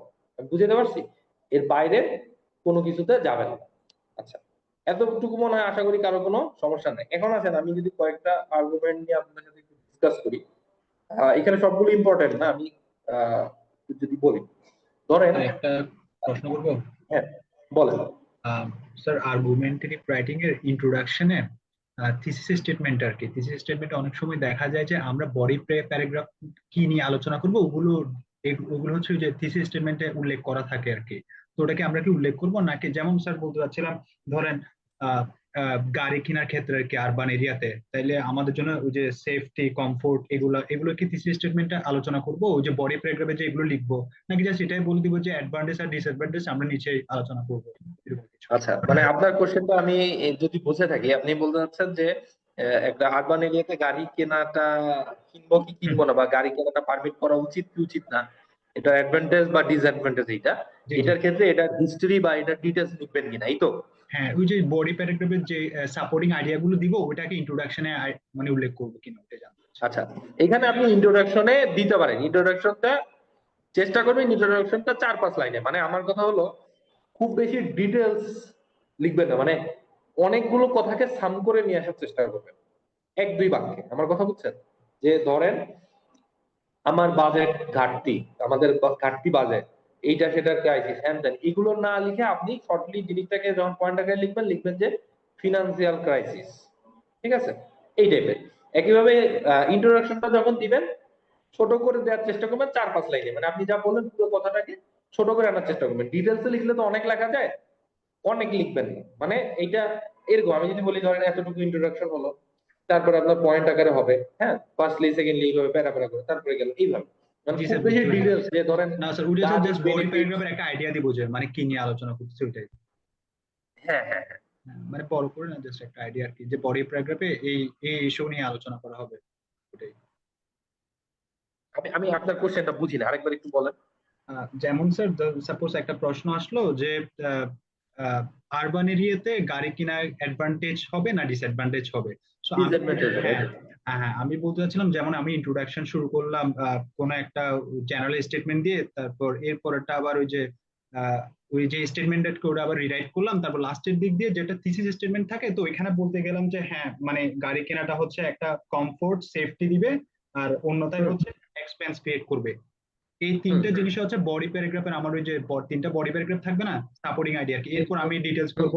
ফার্স্ট অ্যাডভান্টেজ হচ্ছে সেফটি, সেফটি কেন, তারপর সেকেন্ড হুম, প্যারাগ্রাফে করব কমফোর্ট, তারপর থার্ডটাতে করব এটার হচ্ছে রিফিউট যেটা বললেন সেটার কারণে আমার হ্যাঁ এক্সপেন্সও হ্যাঁ, বেড়ে যেতে পারে, তো ওই হুম, জিনিসটা হুম। বললাম আর কি। মানে জাস্ট ওই যে জিস্ট আইডিয়া বডি প্যারাগ্রাফেরটা আমি কি ওই যে ইন্ট্রোডাকশন ইউজ করবো কিনা। আচ্ছা, না না, ইন্ট্রোডাকশনে এই যা যা দিবেন এটা দেওয়ার দরকার নাই, এবং ইভেন ইন্ট্রোডাকশন কথাটাও আপনি লিখবেন না। আমার কথা বুঝছেন? জিনিসটা আমি একটু আপনাদেরকে বললে ভালো হবে বুঝতে। আপনি যে ধরেন ইন্ট্রোডাকশন লিখতেছেন, ইন্ট্রোডাকশন, আমি একটু বলি, ইন্ট্রোডাকশন এই কথাটাও আপনি লিখবেন না না, না, আপনি এটা তো লিখবো না। ডাইরেক্ট, না লিখবেন না, হ্যাঁ, লিখবো না। পয়েন্টের কোনো নাম হবে না। আমি জাস্ট বলতে কি, ওটা ইন্ট্রোডাক্টরি প্যারা, মানে ফার্স্ট যে প্যারাটা লিখবেন আপনি এখান থেকে লেখা শুরু করবেন 4-5 লাইন, এটা হবে আপনার ইন্ট্রোডাক্টরি প্যারা। এই প্যারাটা হলো ইন্ট্রোডাকশন, কোথাও ইন্ট্রোডাকশন লিখবেন না। এরপরে আপনি লেখা শুরু করবেন যে পক্ষের পয়েন্ট, তাহলে ফার্স্টলি ধরেন ফার্স্টলি দিয়ে আপনি লেখা শুরু করলেন, এটা হলো প্রথম। দেন আপনি সেকেন্ডলি লিখলেন, এখান থেকে সেকেন্ডলি, তারপরে লিখলেন মোর এভার, ফার্দার মোর, এভাবে 4-5টা পয়েন্ট দিলেন।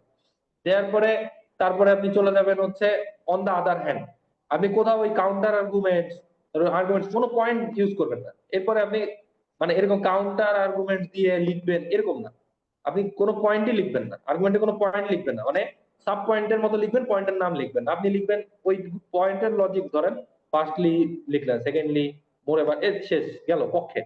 এবার যখন লিখবেন তখন লিখবেন যে হচ্ছে on the other hand, on the other hand, on the other hand দিয়ে আপনি লেখা শুরু করলেন পক্ষে একটা, হ্যাঁ, তারপর মোর এবার এইটা, ফার্দার মোর এইটা, এরকম দিয়ে গেল।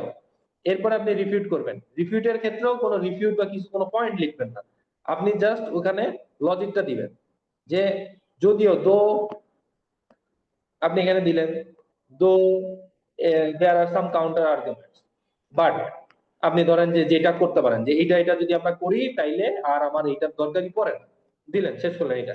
এরপরে যে ফাইনালি আপনি কনক্লুশন আসবেন, কনক্লুশনেরও পয়েন্টের নাম দিবেন না, কনক্লুশনে যায়া কনক্লুশনে যাও আপনি হচ্ছে কনক্লুশন কথাটা লিখবেন না, আপনি ডাইরেক্ট এখান থেকে প্যারা শুরু করবেন যে রিভিউইং দা ওভারঅল বা আফটার ওভারঅল ডিসকাশন, এটা যে এই যে আমি মনে করি এইটা এই। আর হচ্ছে পয়েন্টের যেটা বলতেছিলাম পয়েন্টের নামগুলা ইয়ে উপরে ইন্ট্রোডাকশনে দিবেন না, এরকমও দরকার নেই। আমার কথা বুঝছেন? আমি বুঝাইতে পারছি কিনা? ক্লিয়ার?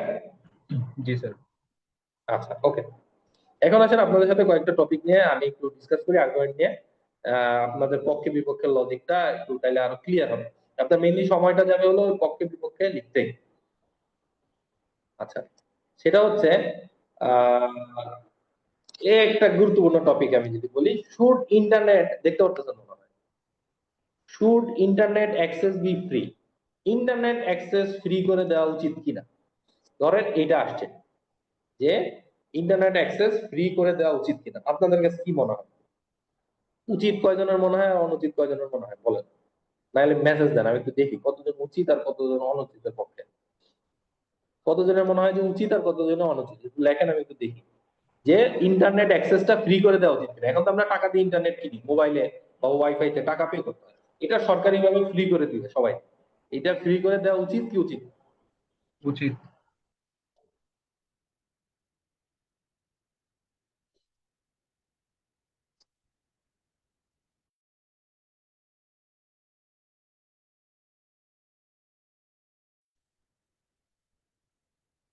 আচ্ছা, আপনাদের এই যে দেখছেন আর্গুমেন্টটা কেন হচ্ছে, কারণ এখন বিষয়টা জমে উঠছে। অনেকের কথা হলো অনুচিত, অনেকের হচ্ছে উচিত। এইটাই হবে পরীক্ষার হলে, এক একজন এক এক, সবাই রাইট, যে উচিত বলছেন সেও রাইট, যে অনুচিত বলছেন সেও রাইট। কোশ্চেন হচ্ছে যে আপনার পক্ষে কোনটাতে বেশি লজিক থাকবে। হ্যাঁ, এখানে হচ্ছে দেখেন আমি যদি বলি যারা উচিত বলতেছে তাদের পক্ষের লজিক কি কি হইতে পারে। উচিত যারা বলছেন তাদের পক্ষের লজিক হইতে পারে এই মডার্ন যুগে এই সময় এসে আমরা যদি ইন্টারনেট অ্যাক্সেসটাকে ফ্রি না করে দেই তাইলে আমরা অন্যদের থেকে পিছায় পড়বো প্রযুক্তিতে, টেকনোলজিতে। নাম্বার টু, আমরা আমাদের এই ওভারঅল জনগোষ্ঠীকে আমরা যদি স্মার্ট বাংলাদেশ বানাইতে চাই, ডিজিটাল বাংলাদেশ বানাইতে চাই সবকিছুতে, তাহলে এই পুরো বাংলাদেশের যে ওভারঅল জনগোষ্ঠী তাদেরকে যদি আমরা ইনক্লুসিভ ভাবে ইন্টারনেটের আওতায় আনতে চাই, আমাকে অবশ্যই ইন্টারনেট ফ্রি করতে হবে। কারণ গ্রামের একজন কৃষক 3,000 টাকা দিয়ে রাউটার, তারপরে অনু, এগুলো কিনে মাসে মাসে 600 টাকা দিয়ে ইন্টারনেট ক্যারি করবে না। খুব সিম্পল হিসাব। একটা গ্রামের মহিলা যার হাজবেন্ড দিনমজুর, সে ইন্টারনেট অ্যাক্সেস করবে না টাকা খরচ করে, তাই না? অ্যাভেলেবেল হবে না এইভাবে। কিন্তু সেম টাইম তাহলে আমাকে যদি এই এদেরকে নিয়েই তো আমাকে আগাইতে হবে, তাহলে আমার দেশের সব জনগোষ্ঠীকে নিয়ে আগাইতে গেলে আমাকে অবশ্যই ইন্টারনেট অ্যাক্সেস ফ্রি করতে হবে। আচ্ছা, নাম্বার থ্রি যে ব্যাপারটা হইতে পারে, আপনি ইন্টারনেট অ্যাক্সেস যদি ফ্রি না করেন তাহলে এডুকেশন খাতে সব জায়গায় আপনি ব্যালেন্স করতে পারবেন না। আমরা জানি ওই যে অনেক জায়গা আছে যে হচ্ছে আপনার মানে ঢাকার মানুষরা যেমন ইন্টারনেট ফ্যাসিলিটিস পাচ্ছে, অনেক জায়গা আছে অনেক মানুষ আছে বাবার সাথে বসে দোকানদারি করে, টাকার অভাব। আমরা দেখছি না এরকম অনেক নিউজ, অনেক কিছু। ওই ছেলেটা টাকার অভাবে, ওর তো ইন্টারনেট কেনারই সামর্থ্য নাই, মোবাইল কেনারই ব্যবস্থা নাই, এরকম একটা অবস্থা। সে মাসে মাসে 600 টাকা দিয়ে কিভাবে ইন্টারনেট চালাবে, তাই না? তাইলে তাকে নিয়েও তো আমাকে আগাইতে হবে। আমি শুধু ঢাকার নটরডেম কলেজ, ঢাকা ভার্সিটি, বড় বড় জায়গা নিয়ে আগাইলাম, আমার রাজশাহীর একটা স্কুলের ছেলে প্রত্যন্ত পড়ে আছে, সে একটা অনলাইন ক্লাস করতে পারতেছে না। অমুক জায়গায় একটা মানুষ পড়ে আছে টাকার অভাবে, অনেকে আছে অনলাইন বিজনেস করবে বা অনলাইনে কিছু করবে, টাকার অভাবে সে অ্যাক্সেস করতে পারতেছে না। তাইলে আমার ইন্টারনেট অ্যাক্সেসটা ফ্রি করে দেওয়া উচিত। আমি এই পক্ষে লজিক দেখাই দেবেন। আচ্ছা, এবার আসেন অনুচিত কেন? অনুচিতের প্রথম কথা, আমি ইন্টারনেট অ্যাক্সেস ফ্রি করে দিলাম, কিন্তু আমার তো স্কিল মানুষই নাই যারা ইন্টারনেট চালাবে। আমরা এখনো দেখছি জুমের মধ্যে, আমি প্রায় ক্লাস নিতে গেলে দেখি এই যে জুমে ধরেন আমি আনমিউট করে দিছি, নিজেরা নিজেরা কথা বলতেছে, এ খাইতে আসে না কেন, ও খাবে না কেন, একজন আরেকজনকে বলতেছে এখন ক্লাসে আসি পরে। এই যে জুম কিভাবে চালাইতে হয় এটা অনেকে জানে না। আমরা শুরুর দিকে এমনও দেখছি, আমরা যখন করোনা টাইমে ক্লাস করি, আমাদের অনেক টিচাররা জুম ক্লাস নিতে যায় ভিডিও অন হয়ে গেছে, তাই না, আর অফ করতে পারতেছে না। তাইলে আমার স্কিল পিপুলের অভাব, খালি আমি ইন্টারনেট অ্যাক্সেস ফ্রি করে দিলে হচ্ছে না। নাম্বার টু, ইন্টারনেট অ্যাক্সেস যদি আমি ফ্রি করে দিই, আমি সব জায়গায় ইন্টারনেট আগে পৌঁছাইতে পারছি কিনা এটা হলো প্রশ্ন।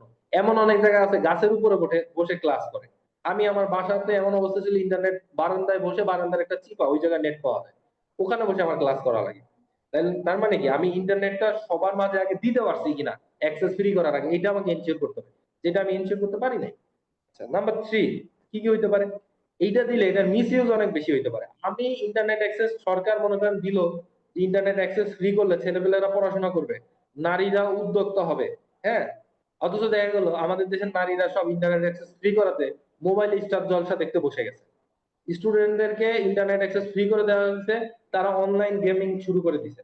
তাহলে এগুলোর তো কিছু সাইড ইফেক্ট আছে। এবার আপনি কিভাবে এটাকে কাউন্টার লজিক দিবেন বা রিফিউট করবেন? আপনি বলতে পারেন যে এটা একটা লিমিটেড পোর্শন পর্যন্ত আমরা ইন্টারনেট দিতে পারি, যে প্রতি মাসে একজন এতটুকু ইউজ করতে পারবে, এর বেশি ইউজ করতে পারবে না, একটা লিমিট পর্যন্ত আমি ফ্রি করে দিতে পারি। হইলো? আচ্ছা, এরপর আপনি যেটা বলতে পারেন যে ইন্টারনেটের ইউজে আমি রেস্ট্রিকশন দিব, যে আপনি সব ওয়েবসাইট যাইতে পারবেন না, সব এইজের মানুষ ইন্টারনেট ইউজ করতে পারবে না, আমার যেই এই চাচ্ছি তাদের একটা নির্দিষ্ট লিমিটেশন থাকবে। 10 থেকে 15 বছর তারা কোন কোন লেভেলের ওয়েবসাইট স্ক্যান মানে যাইতে পারবে, এটার একটা রেস্ট্রিকশন থাকবে। ঊর্ধ্বতন যারা তারা কোন পর্যন্ত যাইতে পারবে থাকবে, আমি একটা লিমিট করে দিব। এটা যদি আমি করে দিই, ইন্টারনেট অ্যাক্সেস ফ্রি করি, তাহলে এটা আমার কাজে দিবে। আচ্ছা, তারপরে আমি কি বলতে পারি? এবার আসি অপোজিট, যারা বলছিলেন অ্যাক্সেস ফ্রি করে দেওয়া উচিত না, তারা কি দিবেন? যে ইন্টারনেট অ্যাক্সেস ফ্রি করে দিতে গেলে আমার হিউজ একটা টাকা ভর্তুকি দিতে হবে সরকারকে, আমার তো বাজেটই নাই, টাকাই নাই। উল্টা ইন্টারনেট থেকে আমার সরকার কিছু টাকা আর্ন করতে পারে, তাই না, বিভিন্ন কোম্পানি। এটা হবে না। ইন্টারনেট অ্যাক্সেস যদি আমি ফ্রি করে দেই, সমস্যাগুলো বলতেছি এবার, ইন্টারনেট অ্যাক্সেস যদি আমি ফ্রি করে দেই, তাহলে যারা এই যে ইন্টারনেটের বিজনেস করে, এই যে সিম কোম্পানি যারা আছে, এটার সাথে যারা জড়িত, অনেক মানুষ আনএমপ্লয়েড হয়ে যাবে, জব পাবে না। কথা বুঝতে পারছেন? তাইলে এইটা নিয়ে তখন আপনাকে লিখতে হবে। অর্থাৎ আপনি পক্ষে লেখেন আর বিপক্ষে লেখেন, আপনি যেদিকে যাবেন সেটার পক্ষে আপনার বেশি লজিক থাকবে। আফটার দ্যাট কাউন্টার আর্গুমেন্টস দিবেন অন দা আদার হ্যান্ড। দেন 3 নম্বরে আপনি সেটাকে রিফিউট করবেন, খণ্ডন করবেন আপনার একটা লজিক দিয়ে। দেন ফাইনালি আপনি বলবেন যে এটার কারণে আমি মনে করছি এটা, I am the winner. Clear আমার কথা? কারো কোনো কোশ্চেন আছে কিনা বলেন? আর কারো কোনো কোশ্চেন আছে? আচ্ছা, আপনাদের যদি কোশ্চেন না থাকে তাহলে আমরা এখানে শেষ করব। মোটামুটি আর্গুমেন্টের উপরে টোটাল বেসিক ডিসকাশন আমার মনে হয় আপনারা বুঝছেন, কিভাবে লিখতে হয়, কতটুকু সময় দিব, আর্গুমেন্টের কয়টা পার্ট থাকবে, আমরা কিভাবে লিখবো, আমি কয়েকটা আর্গুমেন্ট ডিসকাসও করে দিছি। আপনাদেরকে বাসার একটা কাজ দিব, মোটামুটি সবাই লিখে নিজের একটু খাতা এক্সচেঞ্জ করে দেখবেন। কোনো প্রবলেম যদি মনে হয় সেটা আমার সাথে শেয়ার করবেন, যে কি কি প্রবলেম ফেস করতেছেন, আর সেটার উপরে আমাকে বলবেন, আমি নেক্সট ক্লাসে বলবো। আর এরপরে নেক্সট আমাদের ফোকাসের আরো কিছু ক্লাস আছে, ফোকাসটা আরো কয়েকটা ক্লাস লাগবে। আর্গুমেন্টের পরে আমরা আরো দেখাবো, ফোকাসটা টানা নিচ্ছি না, কারণ ফোকাসটা হচ্ছে মানে একটু একটু করে মাথার মধ্যে আস্তে আস্তে করে দিতে হবে, একটু লং টাইমের ব্যাপার লেখা। এরপরে নেক্সট আমরা আর্গুমেন্ট একটা টোটালি আপনাদেরকে দেখাবো কিভাবে লেখে। হ্যাঁ, স্যার আচ্ছা, কিছু টপিক যদি সাজেস্ট করেন, এই টপিক সাজেস্ট করার ব্যাপারে বলতে আমি আপনাদেরকে এখন কয়েকটা বলে দিব, যেটা আপনারা বাসায় প্র্যাকটিস করবেন। আর সাজেশনের থেকে বাইরে হন, আর্গুমেন্ট কিভাবে লেখে এই প্যাটার্নটা জানলে আপনাকে যে টপিক দিক সেটা পারার কথা। আর স্যার একটা একদম question। পরীক্ষা আসলে তার আগে কিছু সাজেশন থাকবে, সেটা আলাদা। হ্যাঁ বলেন। স্যার ওই যে ব্যাংকের রিটেনে যেমন ওই যে ফোকাস গুলো মানে রিসেন্ট ইস্যু থেকে আসে আর কি, তো আর্গুমেন্টটাও কি সেম এরকমই হয়, রিসেন্ট ইস্যু নাকি মানে যেটাই মন চায় সেটাই দেয়? চলমান বেশিরভাগ ক্ষেত্রে শুনেন, ব্যাংকের বেশিরভাগ কোশ্চেনই হলো রিসেন্ট থেকে দেয়, তার মানে এই না যে আপনাকে রিসেন্ট থেকেই দিবে, মানে চলমান আর্গুমেন্টের বিভিন্ন কথা ইস্যু বলতেছি। থেকে দিতে পারে। আচ্ছা। হ্যাঁ, আর্গুমেন্ট রিসেন্ট ইস্যু থেকে দেয়, যেমন ধরেন অটো রিক্সা নিয়ে খুব ঝামেলা চলতেছিল না, তো জি। অটো রিক্সা নিয়ে আসছে যে 1-1.5 বছরের মধ্যে মনে হয় সিনিয়র অফিসারের কোশ্চেন দেখবেন আসছে অটো রিক্সা নিয়ে। তারপর হ্যাঁ সোশ্যাল এমনিতেও মিডিয়া এখন আসছে। একটা খুব হ্যাঁ বলেন। না, আইবিএ তো আসছে অটো রিকশা নিয়ে। হ্যাঁ হ্যাঁ, আইবিএস আসছে বলতে আইবিএস স্যাররা যদি কোশ্চেন করে একটা মিল থাকে, আর রিপিট হয় কিনা, রিপিট হয়, ফোকাস রিপিট হয়, আর্গুমেন্ট রিপিট হয়, বাট পার্সেন্টেজ কম। আমি যেটা মনে করি আপনাদের মেইন সমস্যা কি জানেন, আপনারা সবসময় এই জিনিসটা চান যে একটা কমন জিনিস আসে, আমি আপনাদেরকে 10টা সাজেশন দিয়ে দিব, আপনি বাসা থেকে ওটা পড়ে যাবেন, ওই 10টার মধ্যে একটা আসবে, আপনি আলহামদুলিল্লাহ স্ট্যাটাস দিবেন, সব কমন। বিশ্বাস করেন কমন বাদলে আপনি চাকরি পাওয়ার চান্সেস কমে যায়, এটা আপনারা বুঝেন না। ধরেন আমি যদি সাজেশন দেই, সেখান থেকে যদি বাদে আরো 5টা স্যার আছে যারা সাজেশন দিবে বাদবে, কমন কমন বলতে কি আমরা তো সেগুলোই দিব যেগুলো ইম্পর্টেন্ট এরকম। তো আপনিও কমন জিনিস লিখতেছেন, সেও লিখতেছে, তো লাভটা কি? আমার কথা হচ্ছে তখন আরো টেকা কঠিন হয়ে যায়, কারণ যত কমন টপিক আসবে তত ধরেন আপনার যে সিনিয়র ভাই, ও আরো 5 বছর ধরে পড়ে, সে আরো বেশি ভালো লিখতে পারবে। আপনি তখনই চাকরি পাওয়ার রেটটা বেড়ে যায় যখন আনকমন টপিক আসে, আপনি একটা ভালো ডেলিভার করতে পারেন। তো আমাদের টার্গেট থাকবে হচ্ছে, কমন পাইলে তো আলহামদুলিল্লাহ, আর আমাদের টার্গেট থাকবে আমি এমন ভাবে লেখার প্যাটার্নটা জানবো যেন যেইটাই আসে আমি সেটাতে 25-26 ক্যারি করতে পারি। আমার কথা বুঝছেন? এই আপনাদের সামনে যে এতগুলো আর্গুমেন্ট নিয়ে আমি ডিসকাস করলাম, দেখেন পক্ষে বিপক্ষে অনেকগুলো লজিক আমি ইনস্ট্যান্ট বলছি, আমি 15 মিনিট ধরে ভাবলে হয়তো আরেকটু ভালো বলতে পারতাম। তো এখন এই লজিক গুলো কি সবকে আমি মুখস্থ করছি নাকি আমি বই থেকে পড়ে আসছি বলেন? সারাদিন জব করে তো আসলে সময় নাই এগুলো করার। তো এই যে একটা জিনিস চলে আসছে আপনাদের মাঝে, এই ব্যাপারটা চলে আসবে, আপনাকে আমি যেই ফোকাসই দেই আপনি ইনস্ট্যান্ট লিখে দিতে পারবেন, যে আর্গুমেন্টে দেই ইনস্ট্যান্ট লিখে দিতে পারবেন, সেই জায়গা পর্যন্ত নিজেকে নিয়ে যেতে হবে। ঠিক আছে? আচ্ছা, আর যেমন হচ্ছে লেখার স্টাইল, হ্যাঁ আমি তো বলছি যে আপনাদের আজকে বেসিক আমি টোটাল দেখাইলাম তো কিভাবে লিখবেন টোটালি। এখন নেক্সট আরেকটা আর্গুমেন্টের যে ক্লাস হবে ওখানে আমি টোটালি একটা আর্গুমেন্টই দেখাবো, স্লাইড আকারে পুরোটাই দেখাবো। এক ক্লাসে তো আসলে সবকিছু নিতে পারবেন না, এটা বুঝতে হবে। আমি কিন্তু বলি আপনি সবকিছু খাইতে পারবেন, মাথায় নিলেন, কিন্তু আপনি ডেলিভার করতে পারবেন না, একটা জিনিস ডাইজেস্ট করতে সময় লাগে। আমার কথা বুঝছেন? এক ক্লাসে আমি চাইলে ফোকাস ফোকাস সব শেষ করে দিতে পারি 4 ঘন্টার একটা ক্লাস। হ্যাঁ, কিন্তু এটা নিজের মাঝে আস্তে আস্তে করে নিতে হবে। তো আমি এই জন্য আপনাদেরকে একটা বাসায় কাজ দিয়ে দিচ্ছি, এটা করবেন, করতে যায় কিছু প্রবলেম হবে, কিছু হবে, সেটা ডিসকাস করবেন। তো সেটা হচ্ছে যে রিসেন্ট যে টপিকটা আসছে ওইটারই 2টা দিন, ওইটাই করবেন। যে অটো রিক্সা কোশ্চেন, একই কোশ্চেন দুই দুই প্যাটার্ন। একটা হচ্ছে যে বাংলাদেশ থেকে অটো রিক্সা ব্যান করে দেওয়া উচিত কিনা, ওকে। নাম্বার 2, ঢাকার মেজর রোডসে অটো রিক্সা ব্যান করা উচিত কিনা, অটো রিক্সা টোটালি ব্যান করে দেওয়া উচিত কিনা বাংলাদেশ থেকে। আরেকটা হচ্ছে ঢাকার মেজর রোডসে অটো রিক্সা ব্যান করে দেওয়া উচিত কিনা, দুইটা আর্গুমেন্ট। ঠিক আছে, এইটার পক্ষে বিপক্ষে লিখবেন এইটা। আর একটা রিসেন্ট টপিক যদি বলি যে আহ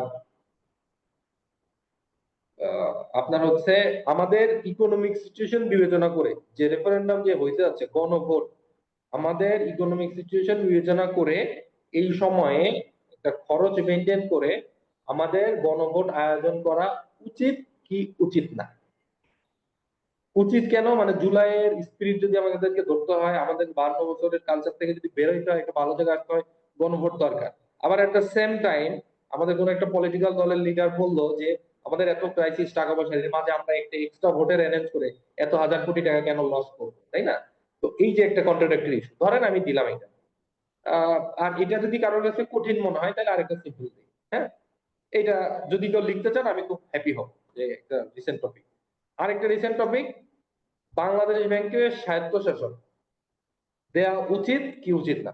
এট প্রেজেন্ট খুব রানিং একটা ইস্যু, আপনারা প্রায় নিউজ টিউজে দেখেন যে আমাদের ব্যাংক খাতগুলোর যে অবস্থা আমরা দেখতেছি বিগত 10-15 বছরে। এখন বাংলাদেশ ব্যাংকে যদি বলা হয় কেন এরকম ব্যাংকের অবস্থা, বাংলাদেশ ব্যাংকের রিপ্লাই হচ্ছে আমরা প্রপারলি ফাংশন করতে পারি নাই, কারণ আমাদের উপর কন্ট্রোল থাকে, আমাদের স্বায়ত্তশাসন। তাহলে বাংলাদেশ ব্যাংকের স্বায়ত্তশাসন উচিত কি উচিত না। এই যে 3টা টপিক বললাম, কি কি বলেন? 3টা না 4টা বলছি। একটা হচ্ছে অটো রিক্সা পুরা বাংলাদেশ থেকে ব্যান করা উচিত কি উচিত না। নাম্বার 2 হচ্ছে ঢাকার মেজর রোডসে অটো রিক্সা ব্যান করা উচিত কি উচিত না। নাম্বার 3 বলছি হচ্ছে গণভোট, মানে আমাদের ফিনান্সিয়াল সিচুয়েশন, বর্তমান ফিনান্সিয়াল সিচুয়েশন কনসিডার করে এখন একটা গণভোট আয়োজন করা উচিত কি উচিত না। নাম্বার 5 বলছি হচ্ছে বাংলাদেশ ব্যাংকের স্বায়ত্তশাসন, বর্তমান সময় বিবেচনা করে বাংলাদেশ ব্যাংকের স্বায়ত্তশাসন উচিত কি উচিত না। বুঝতে পারছেন টপিকগুলা? এই টপিকগুলোর উপরে ইন্ট্রোডাকশন দিয়ে পক্ষে বিপক্ষে কাউন্টার আর্গুমেন্টস রিফিউট করে কনক্লুশন দিয়ে, এটা আগে আপনাদের আশা করি গ্রুপ আছে নিজেদের পার্সোনাল, নিজের আগে ডিসকাস করবেন, করে কিছু প্রবলেম তো অবশ্যই পাবেন। আমি তো আসলে সবার খাতা ওইভাবে দেখতে পাবো, করে যে প্রবলেম গুলো পাবেন ওভারঅল কিছু কমন প্রবলেম বেরোবে সবার, কি ঝামেলাটা হচ্ছে বা কি, সেইটা আমাকে নেক্সট ক্লাসে বলবেন, আমি ইনশাল্লাহ চেষ্টা করবো আপনাদেরকে সলভ করে দেবো। ঠিক আছে? আচ্ছা, আর কার কোনো কোশ্চেন আছে? কোশ্চেন যদি না থাকে তাহলে আমি শেষ করে দিই। ওকে, আশা করতেছি কারো কোনো কোশ্চেন নাই, তাহলে টিল দেন সবাই ভালো থাকবেন, সুস্থ থাকবেন। ওকে, আল্লাহ হাফেজ। আসসালামু আলাইকুম। ওয়ালাইকুম আসসালাম। হুম। আসসালামু আলাইকুম।